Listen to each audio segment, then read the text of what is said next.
We've all been in that situation where you load up a game of Master Duel, you normal summon your combo piece, you see a small child jump into the graveyard, suddenly, it's negated. You just got ashed. Not familiar? How about a cockroach leaping from your opponent's hand into the graveyard, now your turn's over with nothing on board, and bam, you lost. You just got max seed. Jamie, pull up that replay. Okay, Look at that. yeah, well. Feels pretty bad, right?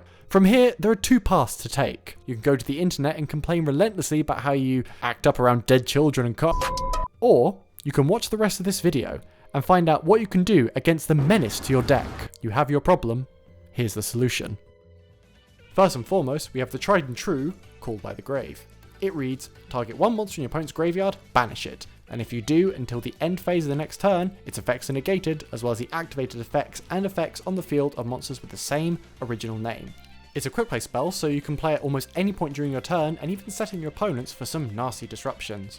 Hell, you don't even need to use it on hand traps. You can use it to counter any monsters that send itself to the grave, like Fallen of Albaz, monsters that tribute themselves for effect cost, and you can even cancel floating effect by monsters destroyed by battle or card effect. This is the best, tried and tested method to beat hand traps, but there is also a great weakness to it. Due to how good it is, it found itself placed on the limited list. One per deck. Also, there's enough people out there who get pissed off enough of this card that they will side in specific hand traps to counter it, like Ghost Spell. You won't find this card often, but it's always best to just run it in any given deck. Next, we have Crossout Designator. With the effect, declare one card name, banish one monster of declared name from your main deck, and if you do, negate its effects, as well as the activated effects and effects on the field of cards with the same original name until the end of this turn. You can only activate one Crossout Designator per turn. Crossout is not just a great card for countering those pesky hand children, but if you find yourself in a mirror match and you can stop effects that you know will cause you problems later down the line. And on top of that, it's not on any list. It's not on the banned, it's not unlimited, it's not even on social services. Because, you know, its main use is to beat children. So, what's the problem with this one? Well, you need to be running the specific card that's being used on you. So, if you find yourself not being ashed, but being hit with an effect veiler instead, and you forgot to pack an effect veiler of your own, you're in the shit. Crossout Designator is a very good card, but it's most effective in a meta and highly represented deck, where you can really get some mileage out of it. When you play Crossout, you're playing quite a risky numbers game. Keep that in mind. The next card is Prohibition. Activate by declaring one card name.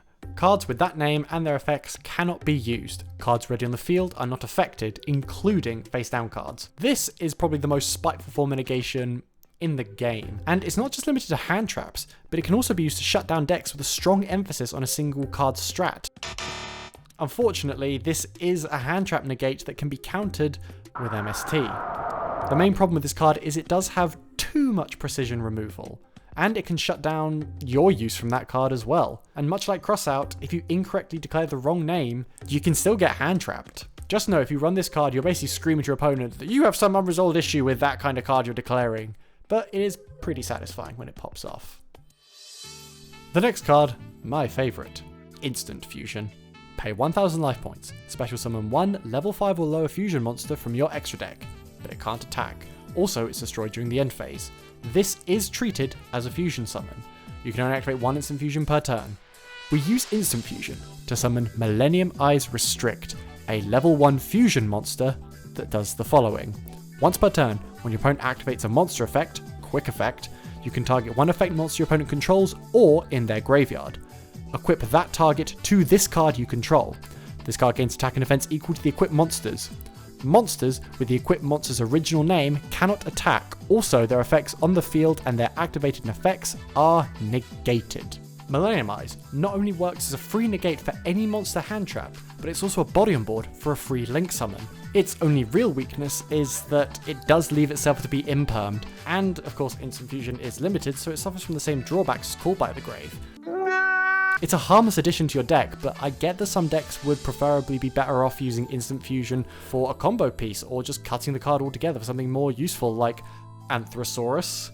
He got the high IQ, he's the perfect monster! But I would say it's just as good as Called By. It does exactly the same thing, and then it leaves you free link material as well. Next up is PSY-Framegear, and it does this. It can't be normal summon or set, it must be special summoned by a card effect. When your opponent activates a monster effect while you control no monsters, quick effect, special summon both this card from your hand and one PSY-Frame driver from your hand, deck, or graveyard. And if you do, negate the activation, and if you do that, destroy that monster.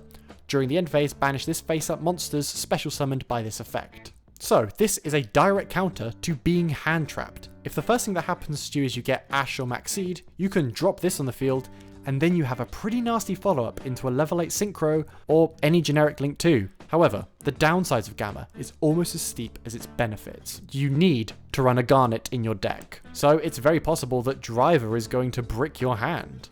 Not only that, but you also need to have no monsters on your field to activate and resolve this effect. So, if you play a deck that's main combo starter is a monster, you can't respond to the hand trap negation. This dude sees play every now and then in more spell card focused combo starters, so I think you do. Wait, wait a second. Me? So you're telling me, that the final solution for playing against hand traps is to play Gamma, another hand trap. And you know what? Yes I am. Everything up until this point has been useless information. Just play all the hand traps that are causing you problems. Did you know that Ash beats Maxx? You know what beats Ash? Gamma. You know what beats Gamma? Effect Veiler. It's all cyclical. Fuck it. Don't back down, double down. Adapt, overcome. Good luck, have fun.